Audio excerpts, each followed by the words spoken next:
Yo les gars, c'est Mathis Football, on se retrouve aujourd'hui pour une toute nouvelle vidéo dans laquelle donc on va débriefer ce dernier match des éliminatoires de l'Euro entre l'équipe de Grèce et l'équipe de France, match nul de partout. Donc juste avant que la vidéo commence, je t'invite à liker pour le référencement, ça fait extrêmement plaisir et ça me soutient énormément, et à t'abonner en activant la cloche des notifications pour ne rien louper. Donc ce match, voilà, de partout, un beau match dans l'ensemble, voilà, un bon dernier match pour l'équipe de France.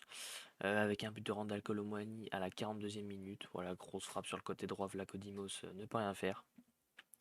Et ensuite, au retour de la deuxième période, grosse débâcle, voilà, deux buts encaissés d'un coup par Bakasetas et Ioannidis. Donc deux buts en 5 minutes, voilà, qui font un peu mal au crâne. Mais l'équipe de France va très vite réagir, voilà, à la 13e minute avec un pétard de Youssouf Fofana en dessous de la barre de Vlachodimos qui vient mettre le score à deux partout. Puis ensuite, en continuant dans le match, en arrivant dans les 5 dernières minutes, voilà l'équipe de France qui va toucher au total 3 fois les montants.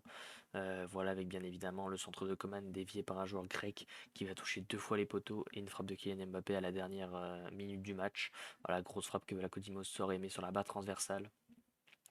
Donc voilà, 8 tirs à 15, seulement 2 cadrés pour la Grèce qui finissent au fond, 7 pour l'équipe de France, une domination nette et précise de l'équipe de France avec 67% de possession et 702 passes. Beaucoup de fautes du côté français, très peu finalement du côté de la Grèce, mais souvent des fautes voilà, qui méritaient un carton jaune.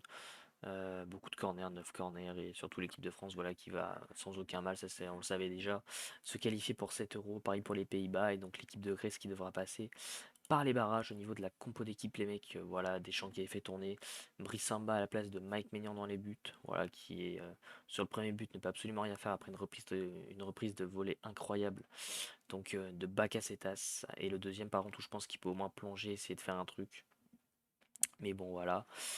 Côté gauche, voilà, Théo Hernandez, ça n'a pas bougé. Voilà, en 2023, il a toujours été titulaire sur ce côté gauche en équipe de France. Défense centrale remaniée, voilà, là on a eu droit à Lucas Hernandez et William Saliba. Côté droit, pareil, on a eu le droit à Jules Koundé à la place de Jonathan Klaus.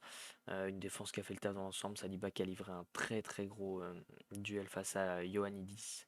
Un milieu de terrain, voilà, Rabiot c'était du classique, et Fofana qui a fait un gros gros match pour le coup, voilà, qui avait fait une bonne entrée face à Gibraltar et qui avait tendance à faire des entrées neutres, et là pour le coup il a fait un très très bon match ce soir en l'absence de voilà, Chouameni, Kamavinga, Zaïre Emery. Voilà, c'est un bon match. Ensuite, on avait le droit, bien évidemment, à Anthony Griezmann dans ce rôle de milieu de terrain, milieu offensif, un peu partout sur le terrain. Voilà, c'était du classique, hein, avec à force, on a l'habitude. Très bon match encore de sa part, hein, toujours partout, toujours très très bon, très très juste. Olivier Giroud en pointe, voilà, qui malheureusement n'a pas réussi à s'exprimer, mais a fait ce qu'il a pu, voilà, passe décisive pour au but de Randal Kolo Muani, qui n'a pas forcément fait un gros match, mais qui a réussi à mettre ce petit but qui pourrait leur mettre en confiance avec le Paris Saint-Germain, et donc aussi avec l'équipe de France. Dembélé toujours aussi brouillon, voilà, il n'y a pas eu de grosses occasions. Il n'y a pas eu grand-chose du côté de Ousmane Dembélé, et des entrants donc Jonathan Klaus, Axel Disasi, Kylian Mbappé, Marcus Thuram et Kingsley Coman. Bonne entrée de Jonathan Klaus et Kingsley Coman, voilà, qui ont vraiment dynamisé ce côté droit, voilà, à la place de Dembélé Koundé où c'était un peu triste. Voilà, ils ont vraiment dynamisé ce côté droit, Klaus et Coman. Une bonne entrée de Kylian Mbappé, voilà, ça y a rien à dire, hein, il rentre, il met tout le monde déjà d'accord. Bon, bien sûr, il y a cette frappe sur la barre transversale, même si en vrai son entrée est peut-être pas si folle que ça, parce que voilà, il s'est quand même fait bouger par deux trois joueurs. Il n'y a pas eu de grosse différence de fait, mais voilà, on le sent que dès qu'il arrive, il amène le danger, prise à deux direct. Et puis voilà, changement Marcus Thuram qui rentre à la place d'Olivier Giroud. Bon voilà, ça n'a pas été non plus foufou, voilà, entrée assez neutre. Et Axel Disasi, pareil, ça a été une entrée assez neutre. Voilà, du côté de la Grèce. Je ne veux pas faire le connaisseur, hein, mais on va dire que Vlachodimos fait pas un mauvais match dans l'ensemble. Des défenseurs voilà, qui ont su jouer leur football, un milieu de terrain qui a eu beaucoup de mal quand même ce soir. Mais surtout, voilà, Ioannidis, hein, qui a livré un combat sans merci avec William Saliba. On a le droit voilà, à des entrants comme Pavlidis, qui a fait une très belle entrée, Zeka, Alexandropoulos, Constantelias et Salikas. Voilà. Bah, c'est plus ou moins tout pour moi, les mecs. L'équipe de France donc, qui est qualifiée, on le savait déjà depuis longtemps, pour 7 euros. Et la Grèce donc, qui devra passer par les barrages. Donc on verra ce que ça donne pour la phase de poule. Donc est-ce que la Grèce arrivera à se qualifier et est-ce que l'équipe de France aura voilà, une bonne poule.